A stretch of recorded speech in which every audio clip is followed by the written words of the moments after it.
কতদিনের পুরনো খদ্দের তুমি। ওসব তোর মুখের কথা। তোতা পাখির মতো রোজ ওই বুলি আওড়াস, আর দামের বেলা ঠিক বেশি নিস। দাম কমাবি কিনা বল, না হলে চললাম ওই পচার দোকানে। আরে দাদা, করো কি? ওই পচার দোকানে সবজি কিনবে? ওর নামেও পচা আর ওর কাজেও পচা।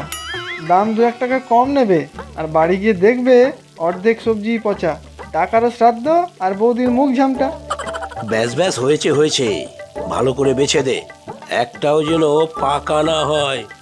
আরে না না, এ তো পটল নয়, মাখন মাখন।